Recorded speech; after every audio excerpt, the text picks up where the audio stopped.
빈 그릇에 취해 어느 날 한 젊은 도공이 노자를 찾아왔습니다.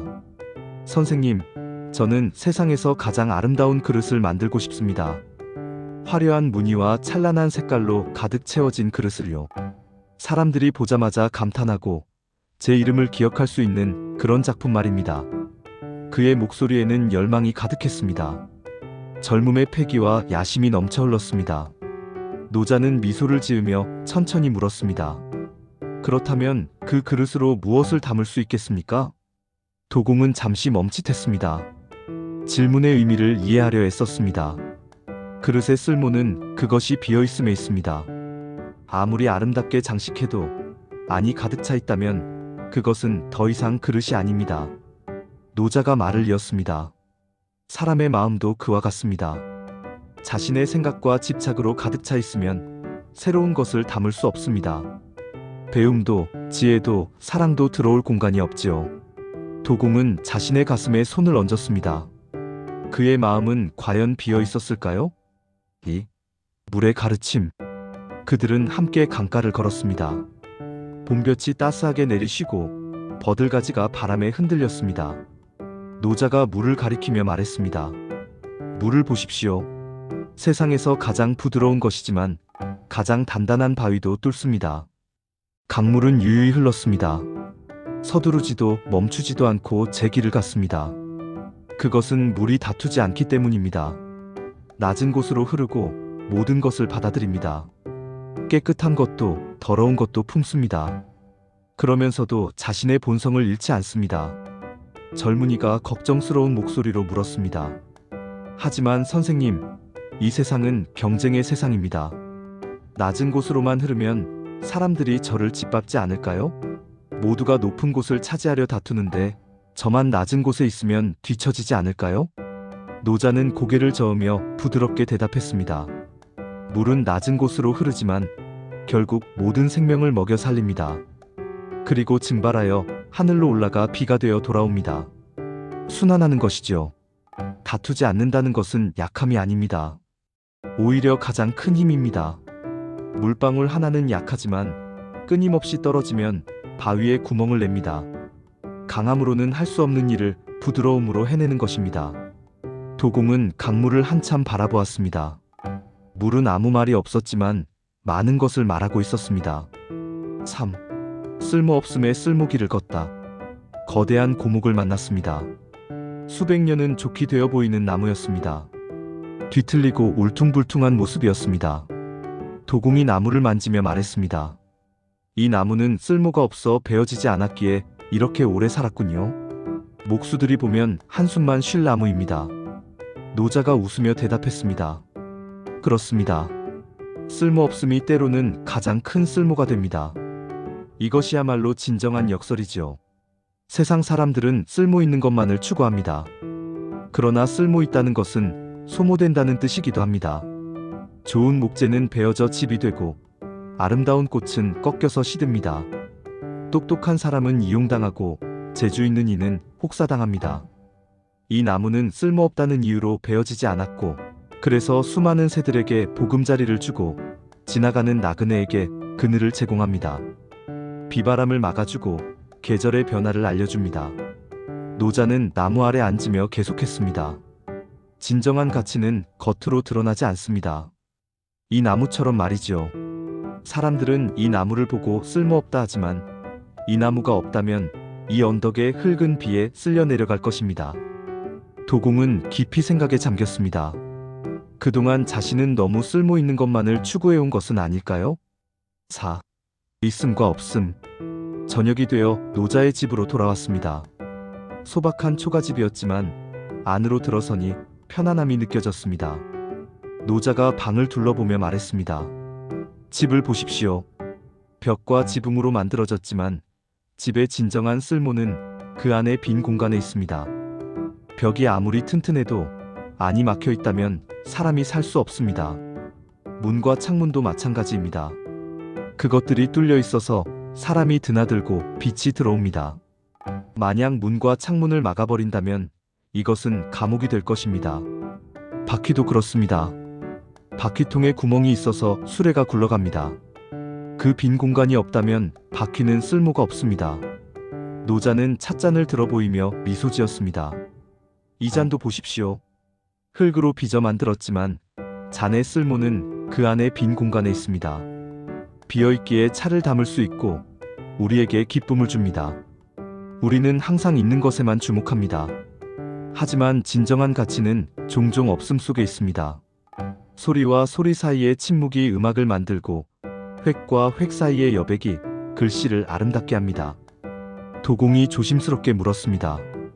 그렇다면 선생님, 저는 어떻게 살아야 합니까? 비유라고 하시는데 무엇을 비워야 합니까? 무의의 삶. 노자는 차를 따르며 천천히 말했습니다. 무언가를 하려 하지 마십시오. 물이 흐르듯 자연스럽게 사십시오. 그것을 무의라고 합니다. 아무것도 하지 않음이 아니라 억지로 하지 않음입니다. 자연의 순리를 따르는 것이죠. 농부를 보십시오. 그는 씨앗을 심고 물을 주지만 씨앗이 자라도록 억지로 잡아당기지 않습니다. 매일 나가서 어서 자라라, 빨리 자라라 하며 줄기를 잡아당기지 않습니다. 자연의 때를 기다립니다. 봄에 심고 여름에 가꾸고 가을에 거둡니다. 그것이 무의입니다. 해야 할 일은 하되 결과에 집착하지 않는 것입니다. 세상 사람들은 너무 많은 것을 하려고 합니다. 그래서 오히려 많은 것을 망칩니다. 조급하게 결과를 얻으려 하고 자연의 순리를 거스릅니다. 도공이 고개를 끄덕이며 물었습니다. 그러면 욕심도 버려야 합니까? 욕심을 버리려는 것도 욕심입니다. 노자가 웃으며 대답했습니다. 다만 욕심에 끌려다니지 마십시오. 욕심을 알아차리되 그것의 주인이 되십시오. 욕심이 당신을 지배하게 하지 마십시오. 6. 고요함의 힘. 흰밤이 깊어갔습니다. 달빛이 고요히 방 안을 비쳤습니다. 밖에서는 귀뚜라미 소리만 들렸습니다. 고요함 속에서 진리를 발견할 수 있습니다. 노자가 조용히 말했습니다. 세상은 너무 시끄럽습니다. 모두가 말하고 주장하고 싸웁니다. 자신의 목소리를 높이려 애씁니다. 하지만 진정한 지혜는 침묵 속에서 옵니다. 마치 우물물이 깊은 곳에서 솟아오르듯이 마음을 고요히 하고 내면을 들여다보십시오. 그러면 모든 답이 이미 그곳에 있음을 알게 될 것입니다. 우리는 밖에서 답을 찾지만 진정한 답은 항상 안에 있습니다. 도공이 눈을 감았습니다. 처음으로 자신의 내면에 귀를 기울였습니다. 그곳에는 두려움이 있었고 불안이 있었고 욕심이 있었습니다. 그러나 그것들을 있는 그대로 바라보니 신기하게도 고요함이 찾아왔습니다. 7. 족함을 아는 마음. 다음 날 아침 새소리에 잠에서 깬 도공이 말했습니다. 선생님, 저는 깨달았습니다. 제가 화려한 그릇을 만들고 싶었던 것은 인정받고 싶었기 때문입니다.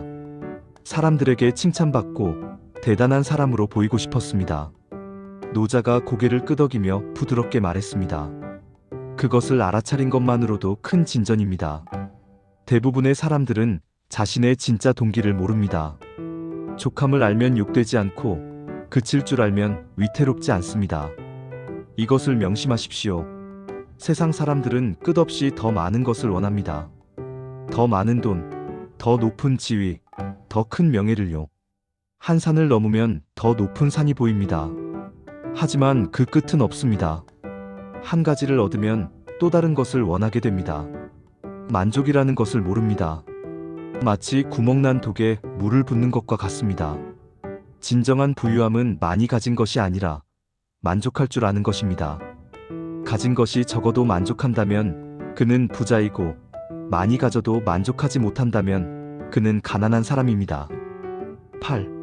부드러움의 승리. 도공이 창밖을 바라보며 물었습니다. 선생님, 그렇다면 이 험난한 세상에서 어떻게 자신을 지킬 수 있습니까? 세상은 약한 자를 가만두지 않습니다. 노자는 밖으로 나가 나무를 가리켰습니다. 나무를 보십시오. 강한 나무는 폭풍에 부러지지만 부드러운 풀은 바람에 굽혔다가 다시 일어납니다. 눈이 쌓여도 소나무 가지는 부러지지만 대나무는 휘어졌다 다시 곧게 섭니다. 사람도 마찬가지입니다. 강하게 맞서면 부러지지만 부드럽게 휘면 견딜 수 있습니다. 완고하면 꺾이지만 유연하면 살아남습니다. 이것이 바로 부드러움의 승리입니다. 세상은 강한 것이 이긴다고 생각하지만 결국 이기는 것은 부드러운 것입니다. 노자는 계속 말했습니다. 갓 태어난 아기를 보십시오. 부드럽고 약하지만 가장 강한 생명력을 가졌습니다. 반대로 죽은 사람은 굳고 단단합니다. 살아있는 나무는 부드럽고 유연하지만 죽은 나무는 마르고 딱딱합니다. 부러뜨리기 쉽지요. 따라서 굳고 강한 것은 죽음의 무리요. 부드럽고 약한 것은 생명의 무리입니다. 이것이 자연의 가르침입니다. 강한 군대는 패하고 강한 나무는 꺾입니다. 강하고 큰 것은 아래에 처하고 부드럽고 약한 것은 위에 처합니다. 도공은 자신의 손을 바라보았습니다. 그릇을 빚느라 굳어진 손이었습니다. 그는 생각했습니다. 자신의 마음도 이렇게 굳어진 것은 아닐까? 비움의 지의 마지막 날 도공이 작별을 고하려 했습니다. 선생님, 제가 배운 것들을 정리하고 싶습니다. 잊지 않도록 말입니다. 노자가 손을 저으며 말했습니다. 정리하려 하지 마십시오. 오히려 비우십시오. 지식으로 간직하려 하지 마십시오. 배움은 날마다 더하는 것이지만 도를 행하는 것은 날마다 덜어내는 것입니다.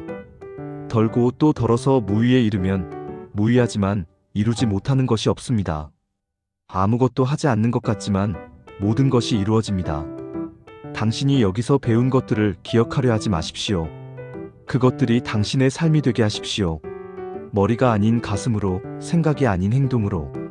도공이 마지막으로 깊이 절했습니다. 선생님의 은혜를 잊지 않겠습니다. 노자가 그를 일으키며 말했습니다. 은혜도 잊으십시오. 그것마저 짐이 됩니다.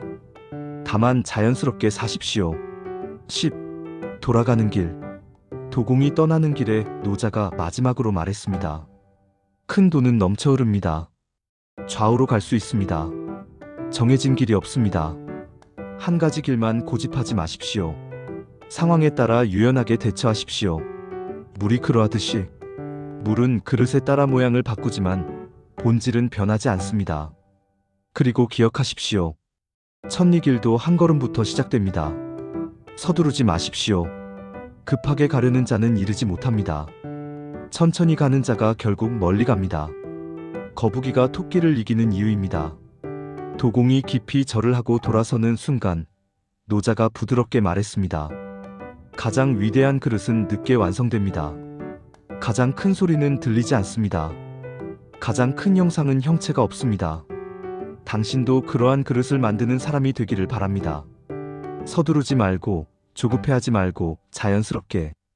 11. 새로운 시작. 도공은 마을로 돌아왔습니다. 모든 것이 그대로였지만 그의 눈에는 모든 것이 달라 보였습니다. 그는 더 이상 화려한 그릇을 만들려 하지 않았습니다. 명성을 얻으려 애쓰지도 않았습니다. 대신 가장 단순하고 가장 소박한 그릇을 만들었습니다. 불필요한 장식을 모두 덜어냈습니다. 그저 그릇 본연의 모습만을 남겼습니다.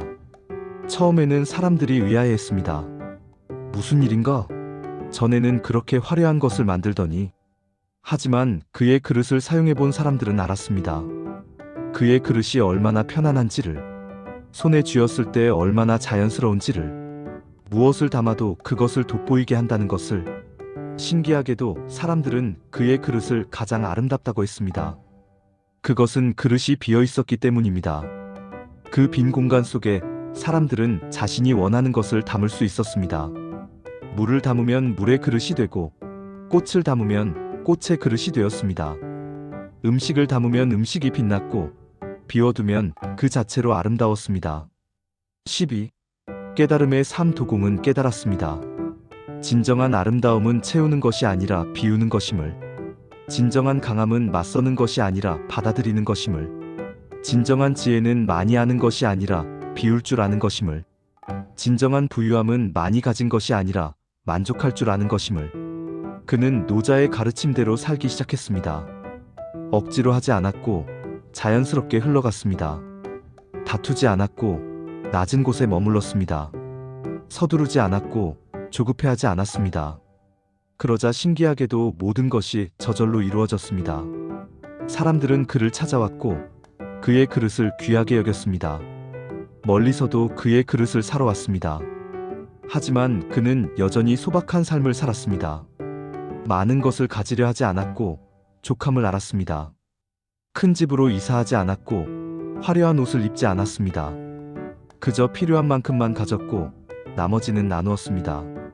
가난한 이가 그릇을 사러 오면 헐값에 팔았고 때로는 그냥 주기도 했습니다. 그릇은 쓰이라고 만드는 것입니다. 내 손에 있는 것보다 당신의 집에서 쓰이는 것이 그릇의 기쁨입니다. 13. 물처럼 사는 삶밤이면 창밖의 달을 바라보며 노자의 말을 떠올렸습니다. 상선약수. 최고의 선은 물과 같다. 그는 미소 지으며 차를 마셨습니다. 그의 마음은 빈 그릇처럼 고요했고 물처럼 맑았습니다.